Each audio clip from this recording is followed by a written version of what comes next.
Hey, Stuart. Hello, Maddie.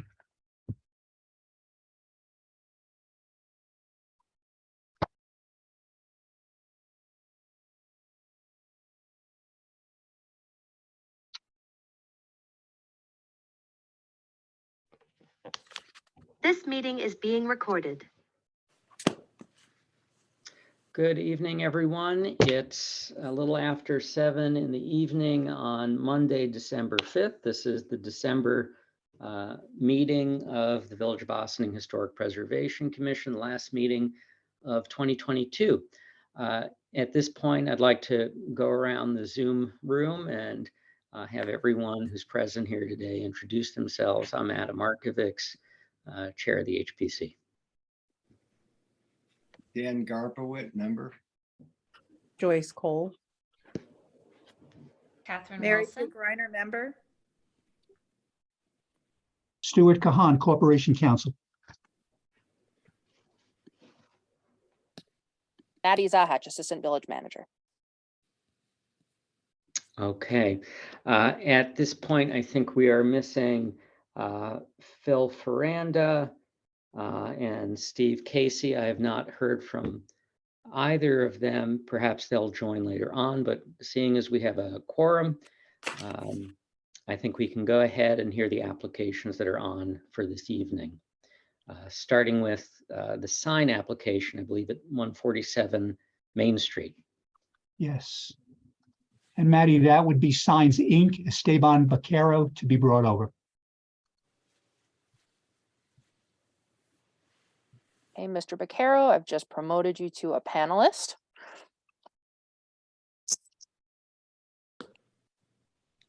Okay, we can see that you're moved over. If you can unmute and turn on your camera. Thank you.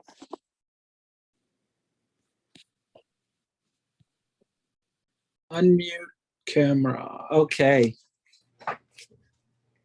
We see you and hear you, sir. All right. Good evening, ladies and gentlemen from the board. I'm here to present an awning for 147 Main Street for Richie's Kitchen. There's an existing awning that is going to be taken down and replaced with the new customer and the new logo name, which is Richie's Kitchen. The store has a frontage of 20 feet. The awning is going to be the same length as the existing one, which is 17 feet. The height is going to be increased to 30 inches, and it has a projection of 12 inches. Additionally to that, it has a valance of 8 inches.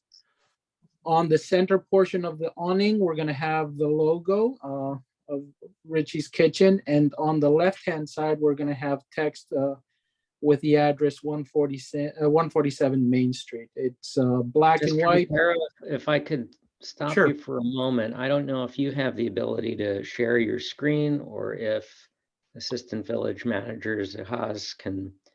Maddie, can you bring up the application? I sure can. Give me just one moment. Okay. I think, Adam, that's what you wanted, right? Yes, it'll make it a little easier to follow. Oh, okay. I'm sorry. I thought you had it. Okay, No problem. We have it right here, Mr. Vaquero. It's coming up right now. perfect. It's on the screen now. Okay. Is that something I can control and scroll down, or that's you're controlling that? I'm controlling it for now, but you let me know what you want to see. Okay, so if we go to the page, the first page where we have a picture of the awning and it reads 147 Main Street. There we There go. we go. So those are the dimensions. The store, as I said, has a frontage of 20 feet. We are proposing a 17-foot awning with 30-inch height, 12-inch projection, a valance of 8 inches. On the center of the awning, we want to incorporate the Richie's Kitchen logo. And on the left-hand side, we want to have 147 Main Street. Both the logo and the address are going to be white. Very, it's very simple, very clean, easy to read. trying to keep, keep it nice and readable. There is an existing awning, which there is no picture right now, but it's an orange awning that's going to be removed and it's going to be replaced with this.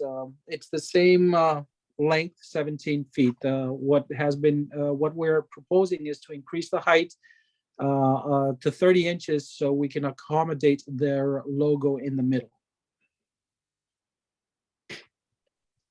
Mr. Becerra, if you know, is this the location of an establishment called the former establishment Good Choice Kitchen? Yes, Good Choice Kitchen. It's an orange awning with a multicolored logos and stuff like that. Yes. Okay.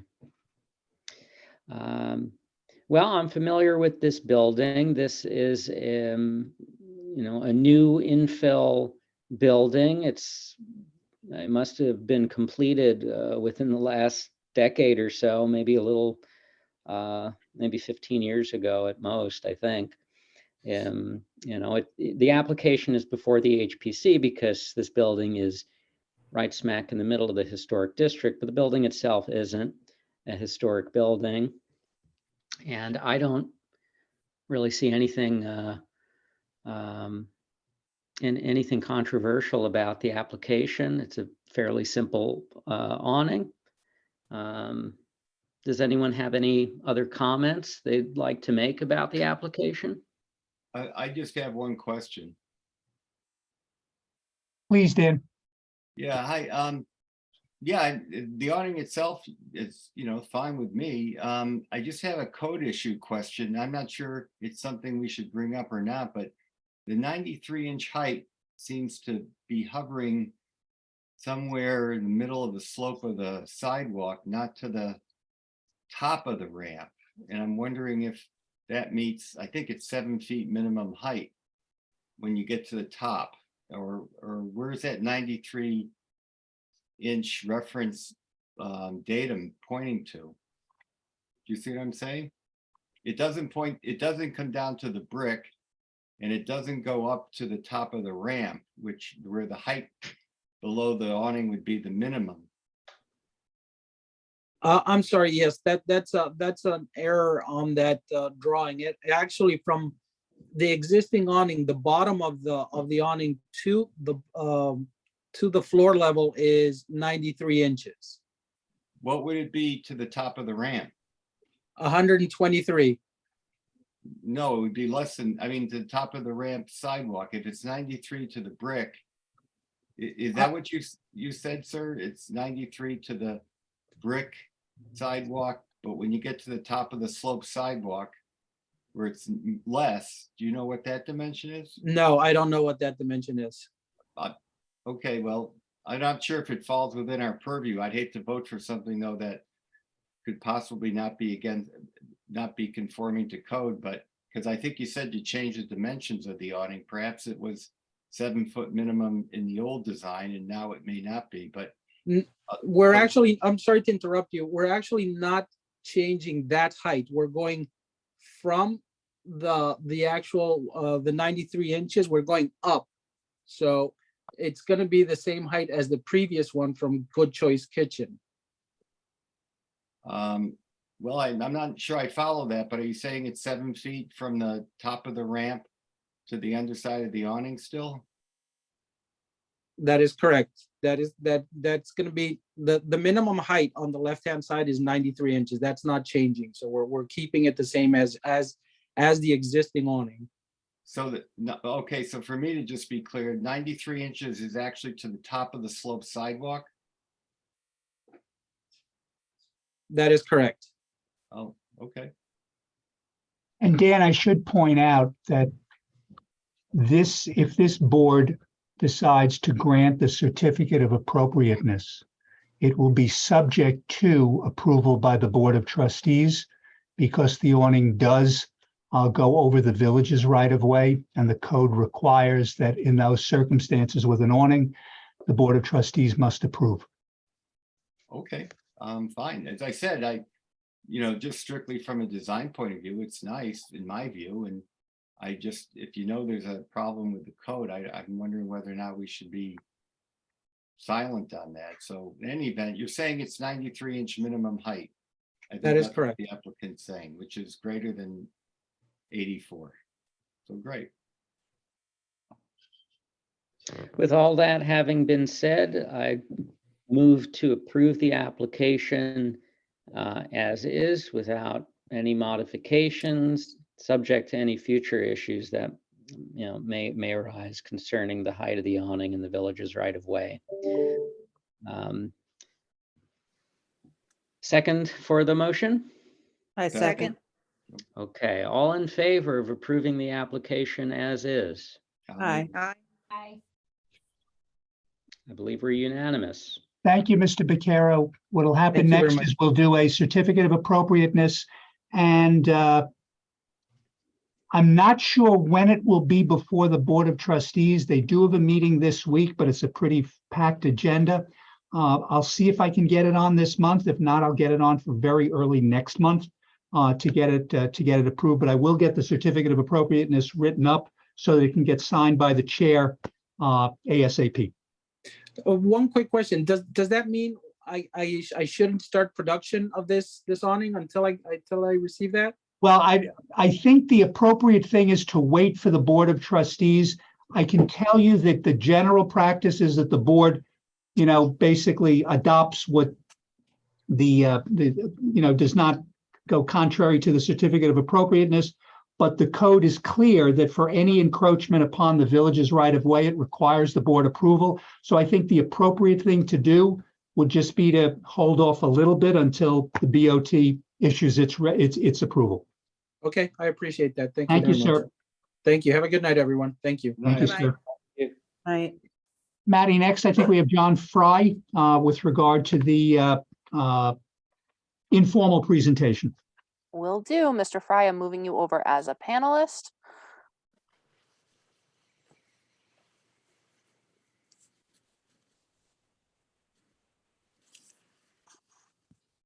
Okay, you are over. If you could unmute yourself and turn on your camera, you will be all set. Hello, John. Good evening, everyone.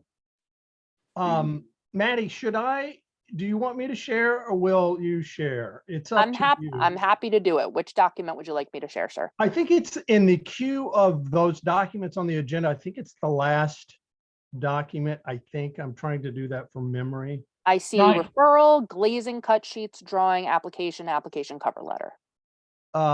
It's one of the application bundles of drawings, and I Okay. can't remember whether it's. So I the think first- John, it's probably the one that says drawings, because that's the one that shows what you're trying to lay out with the building.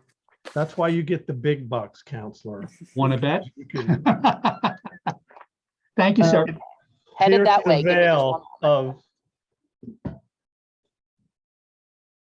So, good evening, everyone. Thanks so much for allowing us to have an informal overview.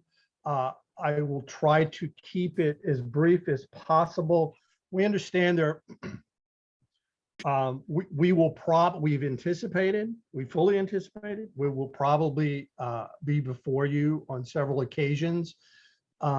There are several gears, perhaps many gears spinning simultaneously regarding this parcel, this building, this application. But tonight I wanted to share where we are, a brief history of the building in case you're not aware of the brief history of the building, and then where we might go, and then have a informal discussion about some of the process moving forward. So for those of you, I suspect you're all familiar with the building. It has a very interesting, hardy, sustainable life over the course of its original construction. Through the turn of the century, it survived 3 fires.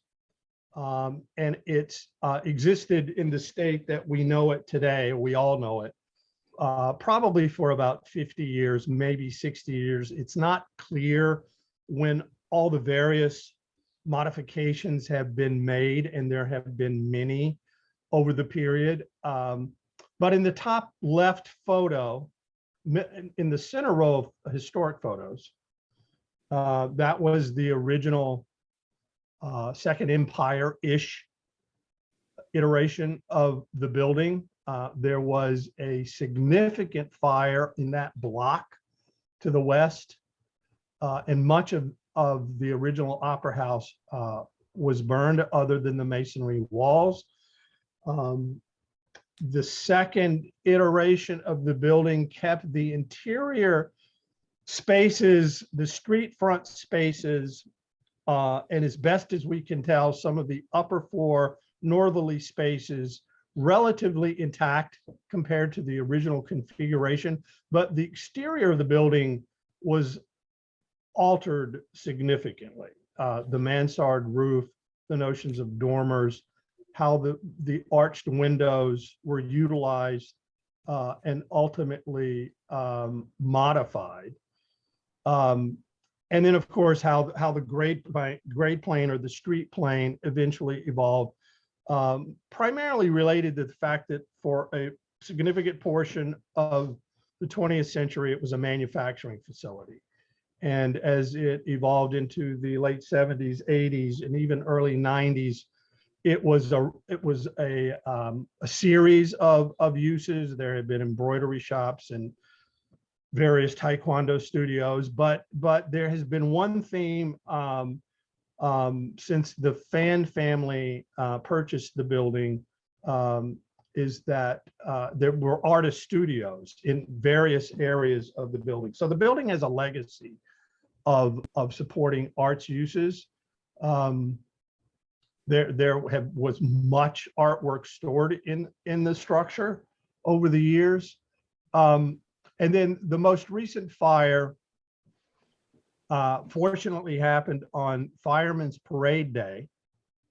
And there were firemen sitting on the sidewalk out in front of the building that noticed the smoke coming from the building. And fortunately, the building was saved from major damage, albeit significant enough that much of the interior on the lower level what required renovation.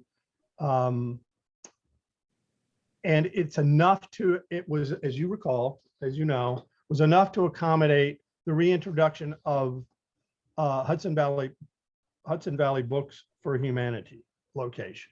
Other than that, the building, that's the only active tenant in the building currently. The DRI process, which began to ramp up earlier this year, in conjunction with the Fan family beginning to think about what the future of the building should be, could be, wants to be, converged really in initiatives. Our initial work began in late 2021 with interior surveys and scanning of the building. The DRI process kind of emerged early in 2022.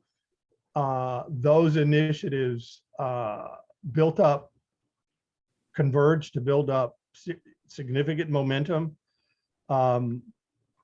We don't know where the grant process, or at least the grant dollars, lie yet in terms of value, or if we're actually going to receive, or if this property is going to receive a grant. It looks favorable. We believe that the collected referred package of projects shared with the state included this project in favorable ways. So we're hopeful in that regard, but clearly the amount of money that may or may not be realized at the conclusion of that process will influence the scope of work that can be implemented on the parcel. So we're hopeful that over the next 2 or 3 months, all of those that picture will come into focus. But we do know one thing: the Fan family is committed to improving the Central Avenue streetscape and going as far as they can, sans any grant money, on reimagining and recreating the multi-purpose performance, multi-purpose space on the second floor initiative, along with creating an archives room for art. So that said, I think we go to the next slide. If we could, Maddie. So these drawings, so where we are today in terms of developing the exterior envelope reflects both minimum desires, wherever the grant awards may or may not land, and then initiatives that may be tied to grant money. And if it's probably most simplified, sharing the street interface of the building, i.e. the Central Avenue building configuration and the lower or the northerly corner of the Brandreth Street elevation are going to be pursued either way. This is the scope of sustainable initiatives, which may or may not include solar arrays on the roof, are going to be in tow, possibly or not possibly, with the range of grant money that might be realized. So we're sharing, so there are elements on these elevations that we don't know where they are in terms of proposing them. The extent of decarbonizing the building with very sophisticated mechanical equipment, we do not know that yet. We've identified with our consultants where that is going to likely occur, which you see in the darker screened areas behind the elevator penthouse on the north and west elevation, which are the stuccoed portions of the building as they exist today.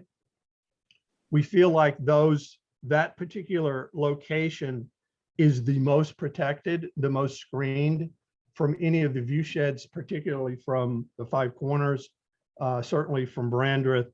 And as you're aware, Central Avenue, the topography slopes significantly to the river. It would be very difficult, but perhaps viewable, that particular upper corner, northwest corner of the building. But we really don't know the full extent of what that may entail. Our goal is to both extract, embrace, apply a range of guidelines, both historical in nature and embedded within various village documents. And we've done quite a bit of research, extent, and recon in both regards. We have a series of presentation boards that we didn't include tonight because we feel like that's probably a next level presentation as it relates to creating a more transparent base streetscape, particularly at Central Avenue.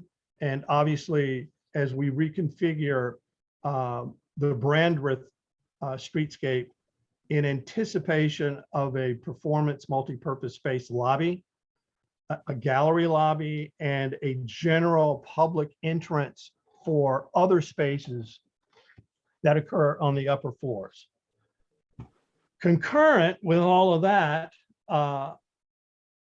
Sing Sing Prison Museum board has signed a lease with the Olive Opera House ownership entity. They will be renting the smaller retail space or the smaller commercial space on Central Avenue, which is depicted on the south elevation, lower left-hand corner. That work is really at its very initial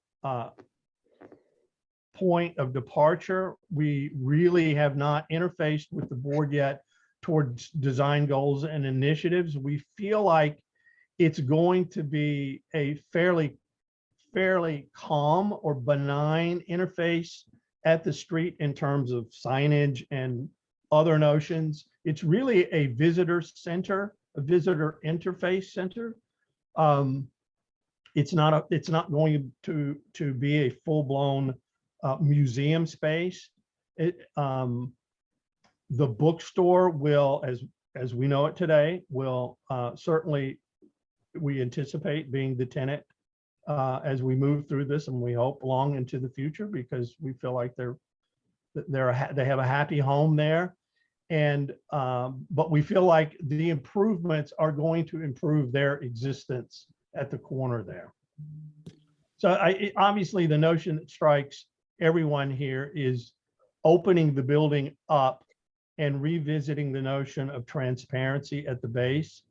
And we will toggle back and forth in the future as it relates to both village design guidelines, historical perspective for buildings of this typology. And I say typology, buildings, historic buildings that lend to that lend to the village streetscape of historic buildings, but have been modified over time in ways that aren't so sympathetic or reflective of the building style.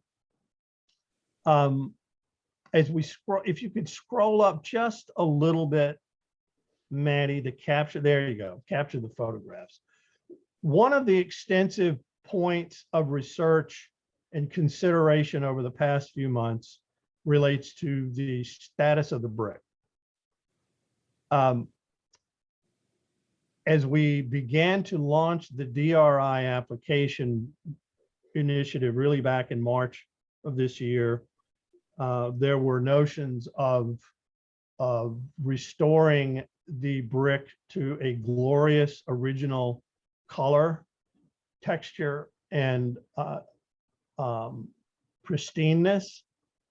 And that we, Nexus Creative, are guilty of charging out of the gate, thinking that both was a real pursuit, a realistic pursuit, and perhaps a desirable pursuit in terms of overall aesthetic endpoints. Over the months, we've walked that notion back, and this is a sincere discussion, both in terms of economic realities,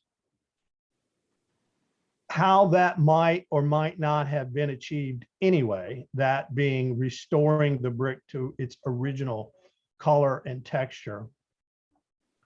And then the notion of, well, is there a certain aspect and character to the brick as it exists today that reflects the evolution of the building? It was exposed unpainted brick in its original form. In the late 30s and early 40s, when the manufacturing use took over, they painted the building, and the building remained painted throughout the 60s and the 70s. And the paint began, as the ownership transitioned, the paint began to deteriorate to the point that we see it today, which is somewhere in between.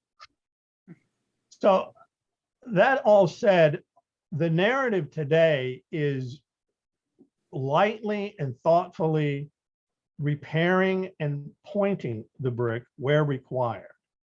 Perhaps we hand wash it. Wherever that hand washing gets it, we would leave it. If there is this subtle wash of faded paint remaining, so be it. If some of it comes off and the true patina of the original brick becomes more vibrant, so be it.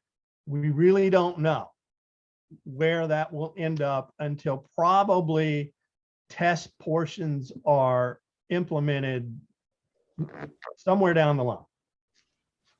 And again, I'm just sharing informal dialogue here. The primary talking points we believe relating to the most significant alterations to the facade are as I noted. Certainly the Central Avenue streetscape, the most unfortunate evolutionary component along that building are these beige panels that were introduced when the building became a manufacturing facility. Those panels are foreign both to the original vocabulary of the building and the original intent of streetscape architecture in general. So in whatever form, fashion, or detail, first and foremost, we would remove those so that the transparency and the view into the first floor spaces from Central Avenue are significantly enhanced, and vice versa, lending to the vitality of the five corners. As you can see in the existing photograph in the middle, there is a very peculiar door to the second floor, which no one really knows why it was there. It still remains there. It must have been related to the manufacturing facility. They'd altered the masonry opening. We've considered, well, do we try to reintroduce and then brick below that and reintroduce a window? And we felt like, well, there's a found object here. What could we do with this in a 21st century manner?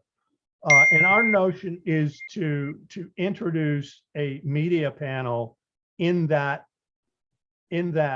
recessed opening that begins to add some vitality and begins to suggest that further down Brandreth, there is a more important activity.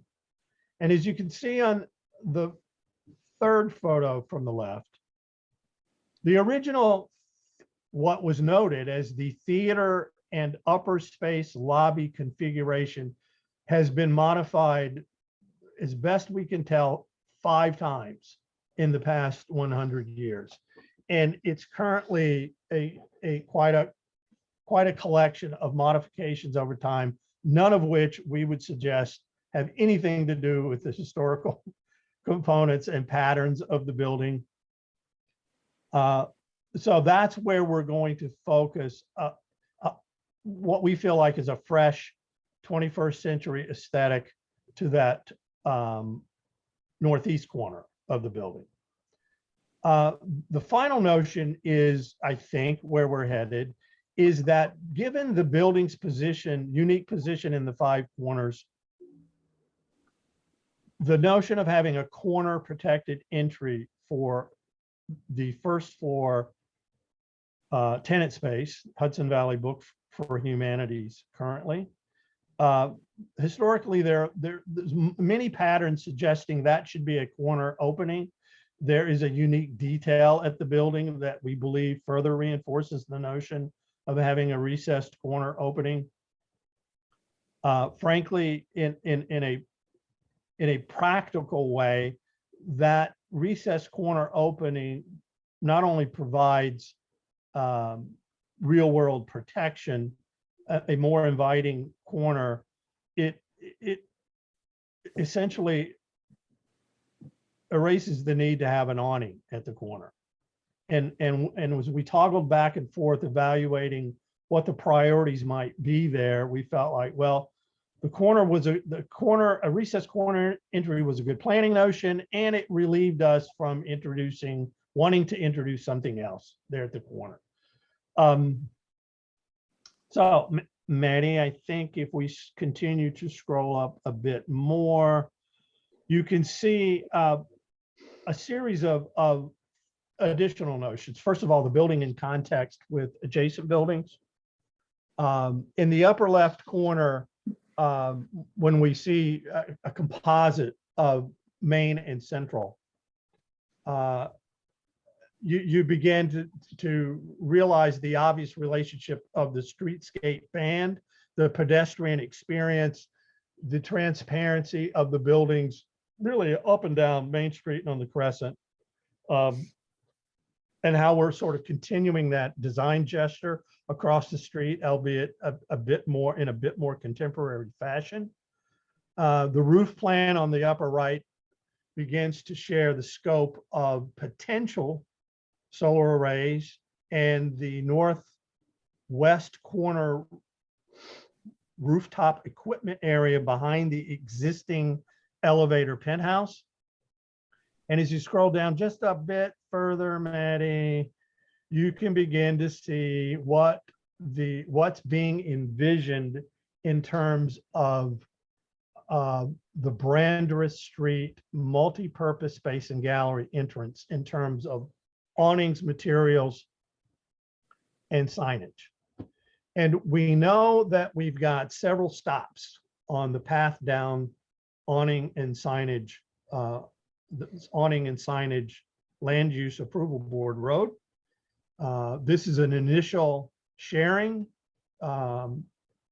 We feel like we've vetted a range of relevant examples of historical buildings, especially historical buildings that are bridging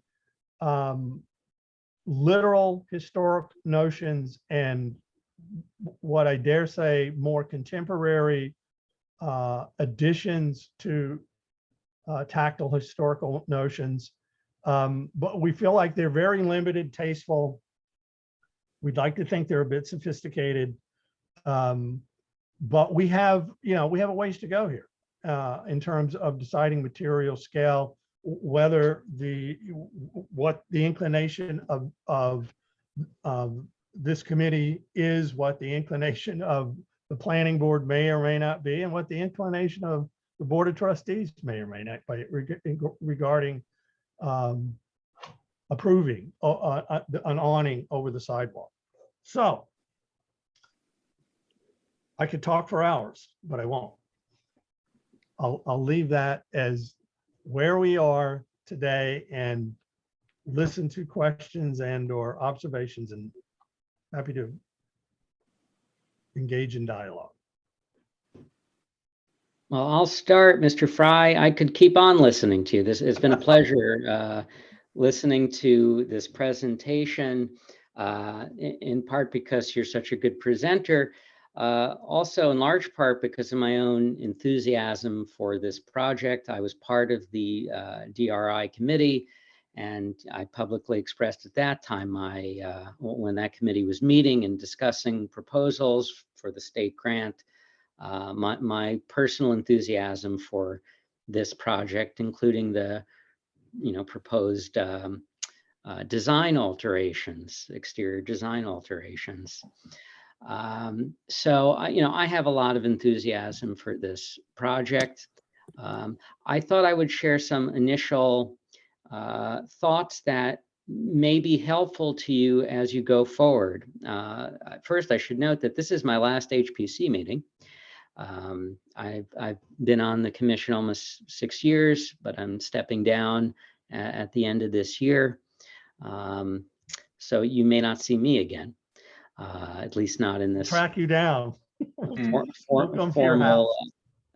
formal context. But I wanted to share some thoughts.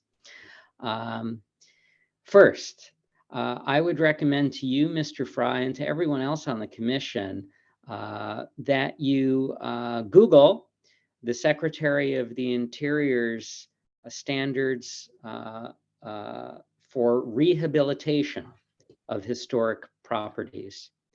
The Secretary of the Interior has promulgated standards and guidelines for different kinds of treatments. And I think off the top of my head, they are preservation, restoration, rehabilitation, and reconstruction. And I think the standard that fits here is the standard rehabilitation. And I recently looked at the rehabilitation standards, and I think, Mr. Fry, it'll be heartening for you especially to see some of the buildings that the Secretary of the Interior regards as appropriately treated, adaptively reused historic buildings, commercial spaces, residential spaces, old factory buildings that have been, as it were, zhuzhed up, made more modern and usable, that have been sitting, underutilized for years. So I think you'll find that particular standard published by the Secretary of the Interior, it's only about 40 pages, including photos and guidelines, suggestions to be supportive of your application, whatever final form it takes. And not to interrupt, but Yeah.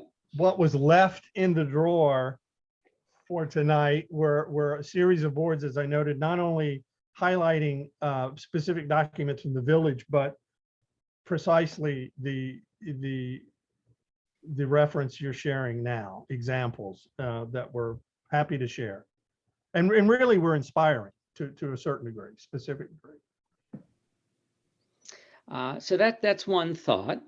While we're talking about sort of national standards, I think it's also worth noting that this property is part of a National Register Historic District and is potentially eligible for very significant tax credits.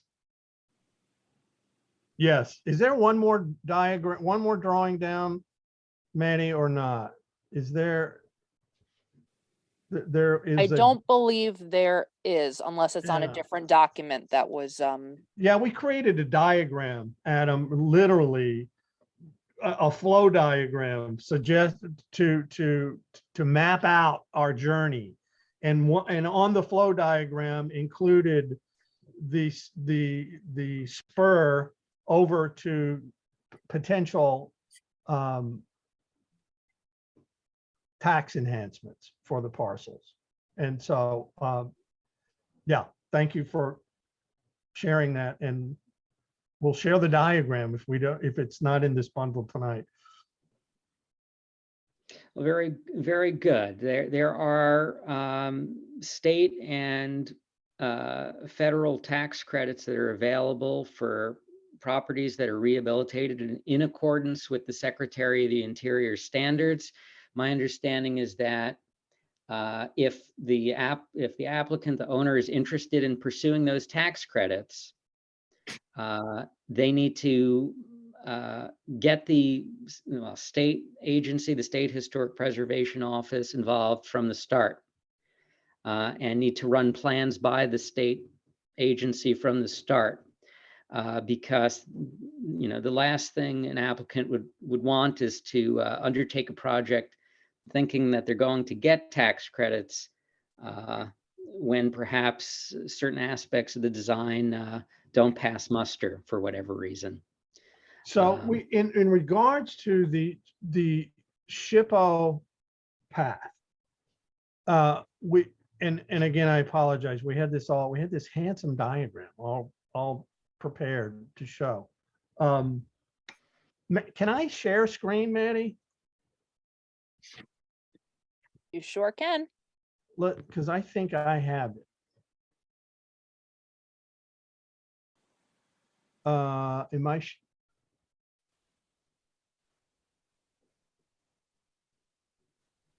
Okay, share screen. Are you seeing my screen? Yes. Excellent.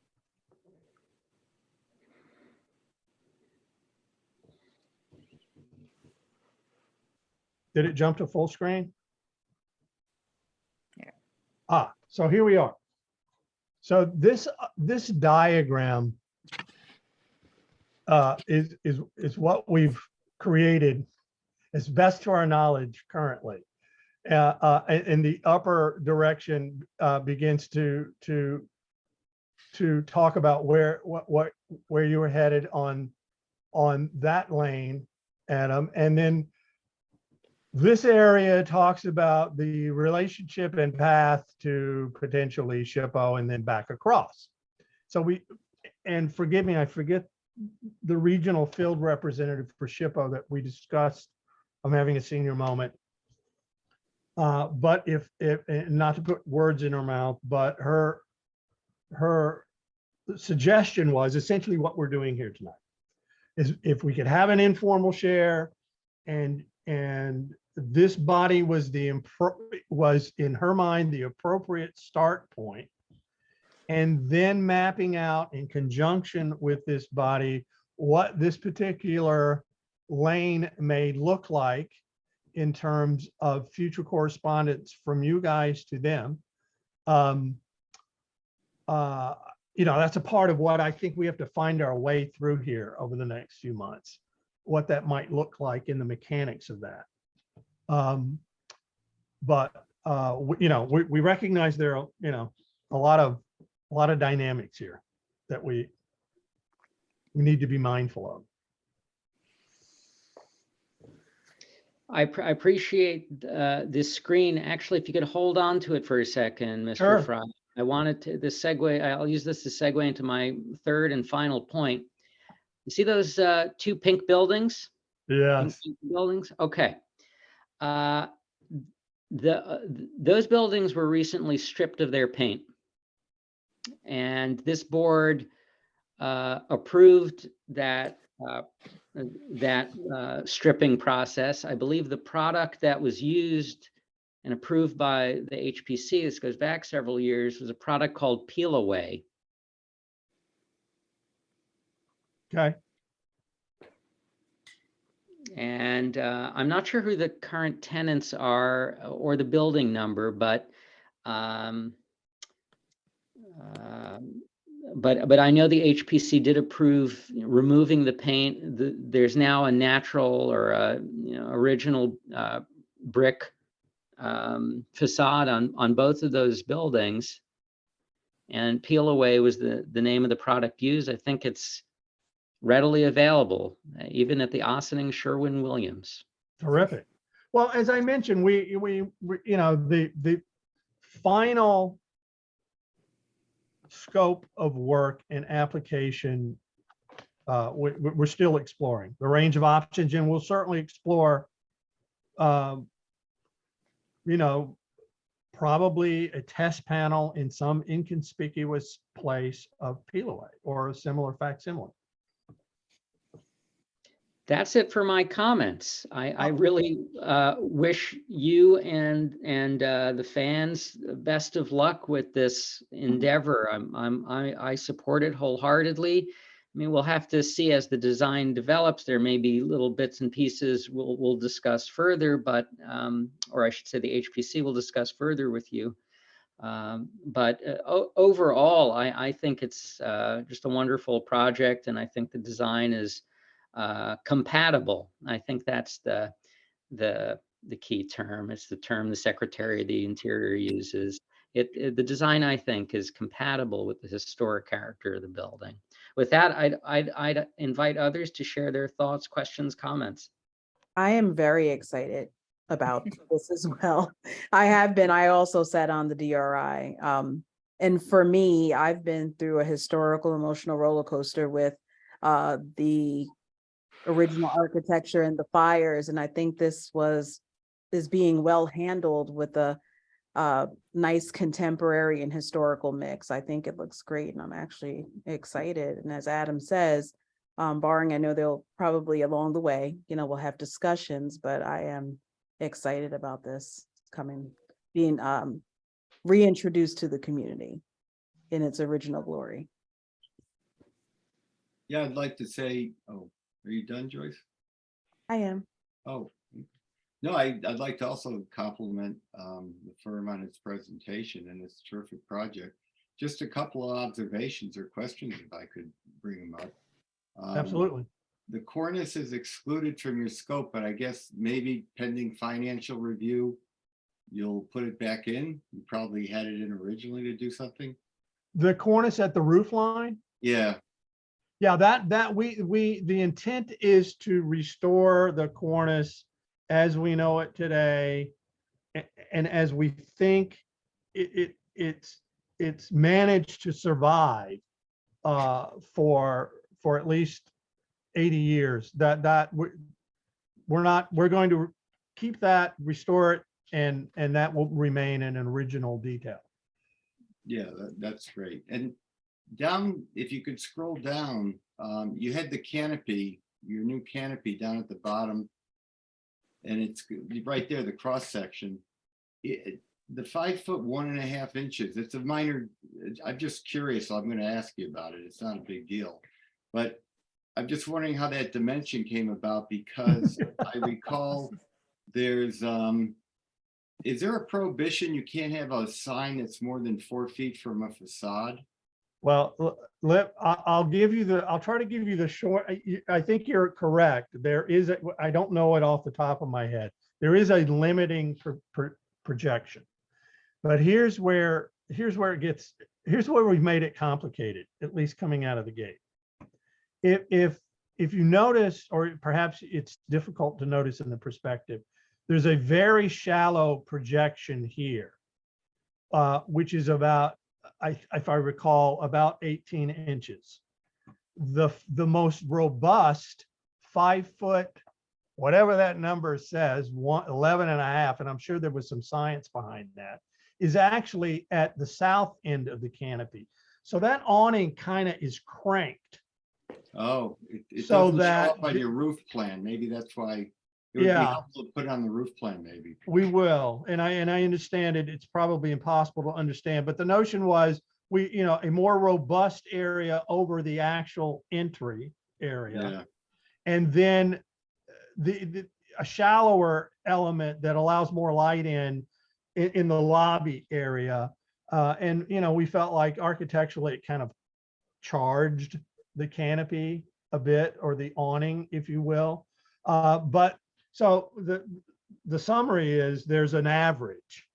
And so whether we can sell the notion that the average realizes, if you average the two, it equals the limiting factor, that we'll see.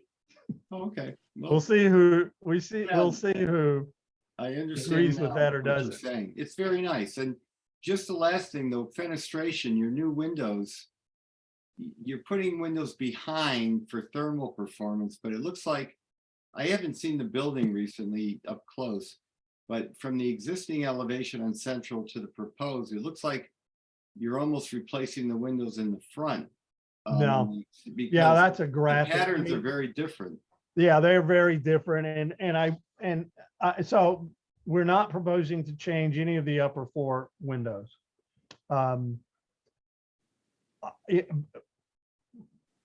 Part and parcel, they're serviceable, they're insulated glazing, they're there, and adding an interior, depending on where we go, again, how aggressive the decarbonization and the sustainable initiatives can become. Any additional enhancements to the glazing performance, both energy-wise and in acoustic performance, will happen on the interior side. Right.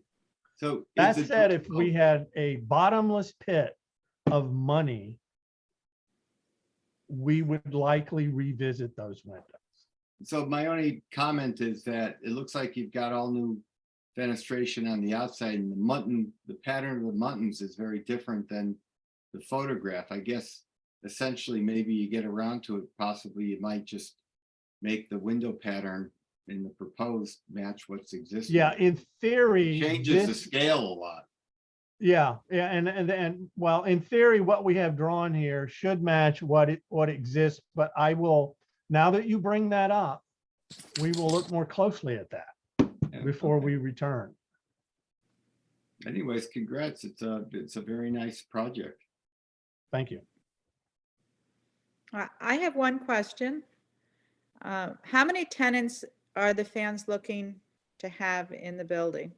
So there will be, as we know it today, 3 primary tenants: Hudson Valley Book for Humanities, Sing Sing Prison Museum Visitor Center.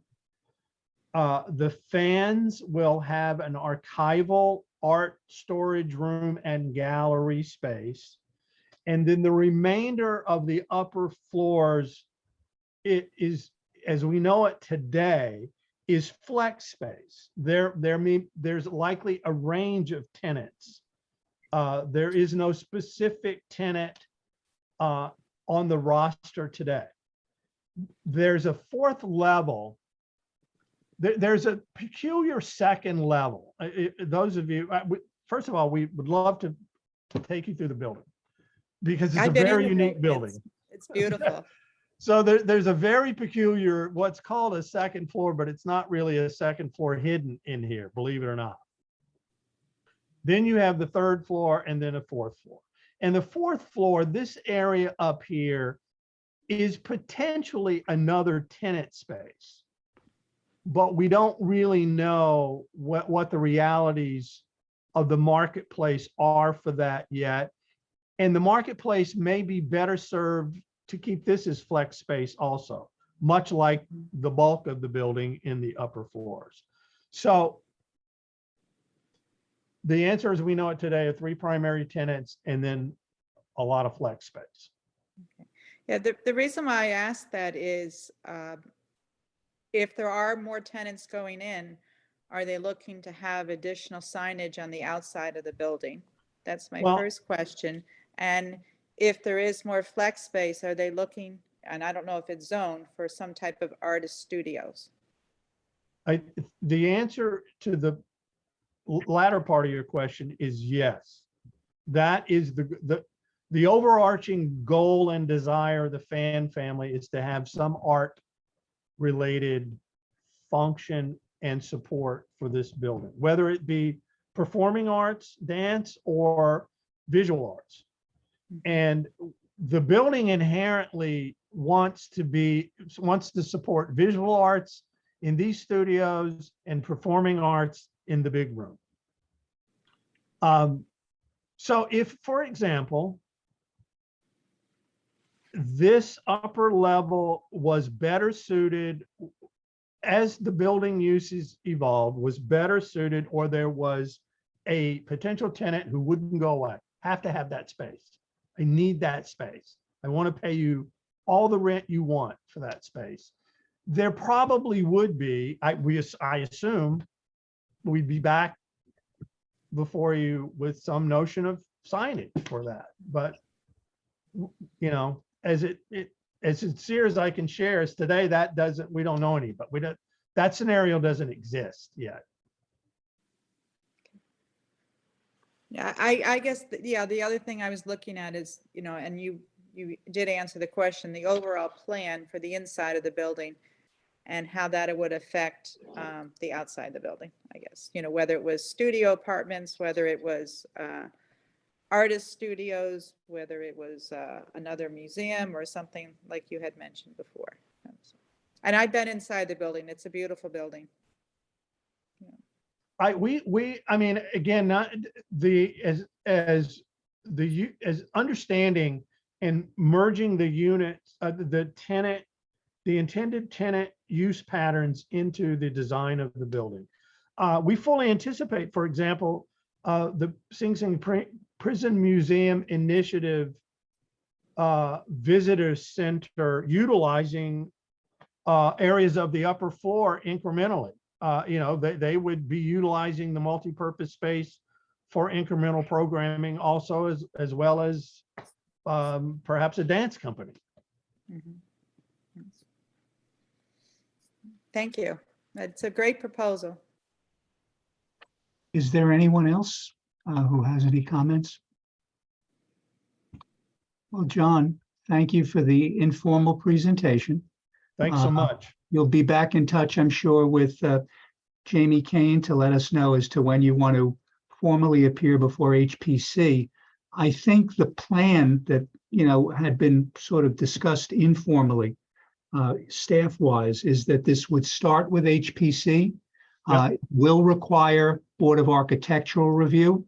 Yep. It will require the Board of Trustees because of the awning and the signage, or the awning in particular.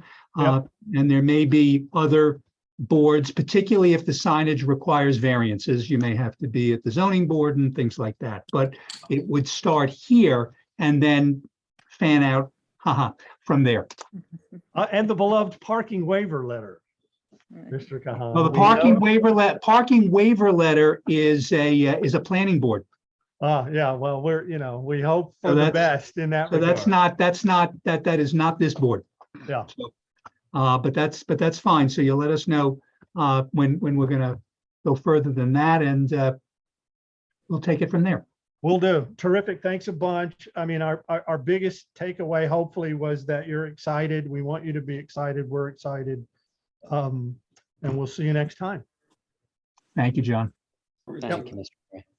Thank you. Now, Maddie, I just have to find my way out of here. Not to worry. All right, there's one Thank other you. item on the agenda this evening, and that is revisiting Joyce Cole's proposal for an African American history walking tour in Ossining or something like that. In or about the train station area, Plaza Station area. Joyce, do you have any updates to share on conversations you've had with other entities about similar programs or tours that have been set up elsewhere? Yes, and I'm gonna apologize in advance if you hear a 3-year-old in the background. I'm on grandma duty. But I did speak with a organization in Buffalo, New York. The Michigan Street African American Heritage Corridor is, they have a website. It's michiganstreetbuffalo.org.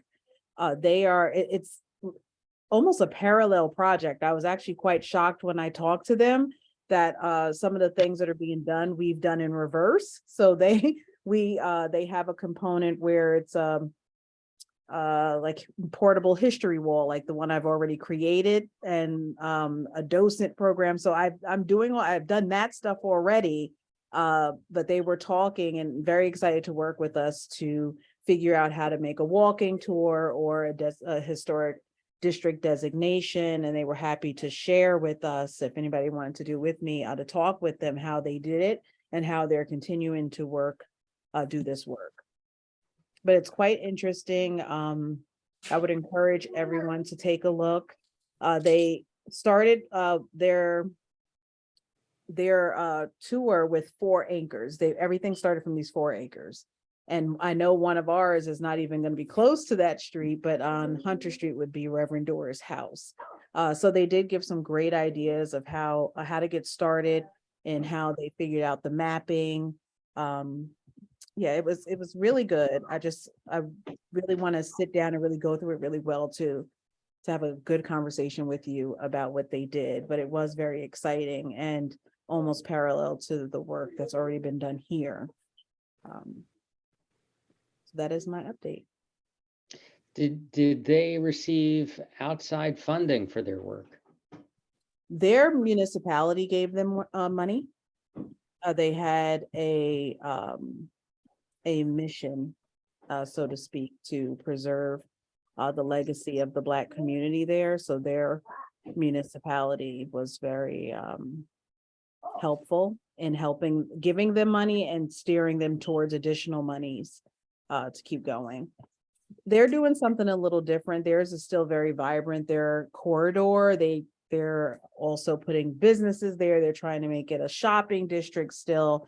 I wasn't quite trying to do what they're doing there, so that part I would take out. I'm not trying to make businesses go down there. I'm not trying to build this shopping district. For me, it's just a designation and the walking tour. But they did get the money. I don't know, can you share, Maddie, can I share my screen? You should be able to, yes. Okay, hold on. I just want to show you quickly, only 2 minutes. I know we've had a long night.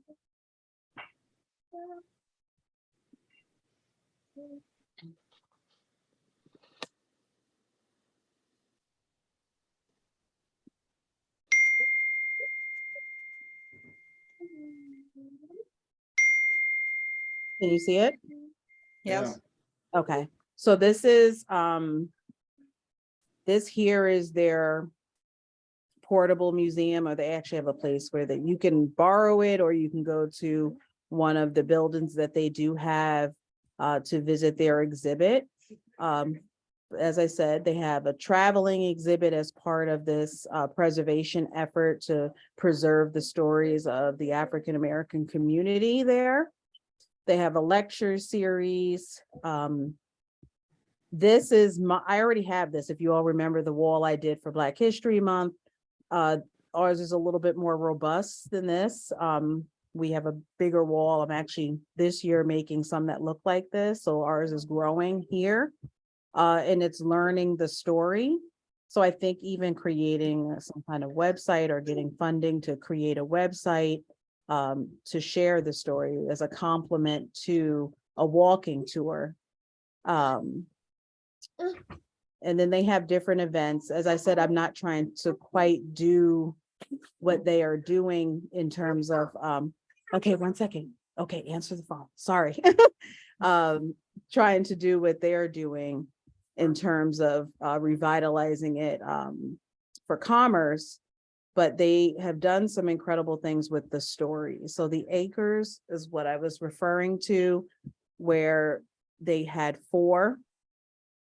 They talk about how they were able to organize. They became a 501c3. They have a board. And then it started with these 4 acres. We actually really mimic this. We have Star Bethlehem Church, which is not close to the corridor for us, but the Reverend Doris home on Hunter Street. We have members on Hunter Street that would have been vital people during the Harlem Renaissance that were on Hunter Street, and different homes that would be on Secor Road and the bottom of Water and Secor that could be these houses of significance, which would have been the Black Community Center, which was formerly known as the Rigney Hotel.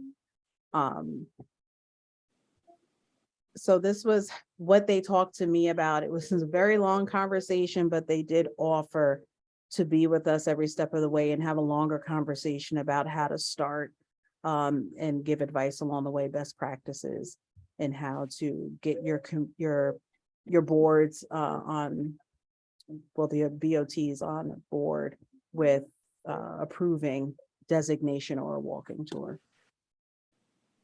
And I'm sorry, everyone, I'm a little distracted with the little one behind me, but yes.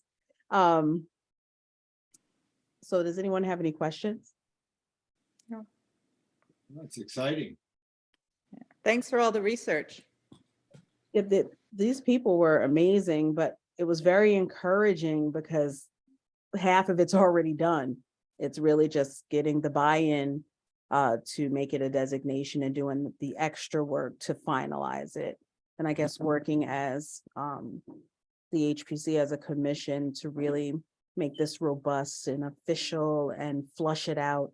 So there's a quality that it deserves.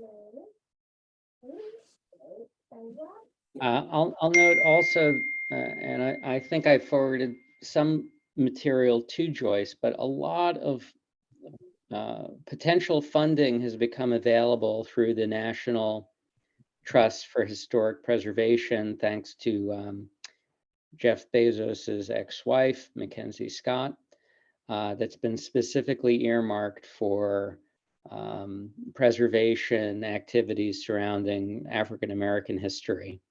And there may be some opportunities to tap into that funding for needed support here.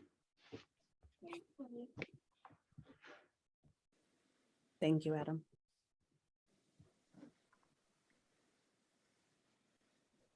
Adam, I think that's it for our agenda tonight. I think so too. Just a reminder to everyone, there's some end of year administrative business that you should be mindful of. I'm sure if you've checked your email recently, you've seen correspondence regarding an anti-sexual harassment training, or sexual harassment prevention training, workplace violence prevention training. We are required to complete those trainings, as well as our required 4 hours of training as land use board members by the end of the year. So I wish you luck completing those requirements. And I wish you luck getting through the holiday season. This is hopefully a more pleasant one for all of you. And I'll just say as a sign off, it's been a pleasure working with all of you over the past, in some cases, years. It's been a pleasure and an honor to work on the HPC alongside all of you and village staff. Maddie, Stuart, thank you too. Well, you'll be missed, Adams. Thank you. Yes, you will. Yeah, thank you, Adam. I'm just. Adam, showing- it has been a pure pleasure from the staff's end. So thank you very, very much. Best of luck. And should you ever find that you have some open available time, I am sure that we would be more than happy to conduct an interview and bring you back on. But otherwise, we'll see you on the flip side, as they say. Very good. All right. Thank you all, everyone. Have a lovely holiday. We will see you in January. Take Bye-bye. care. Thank you. Thank you, Maddie.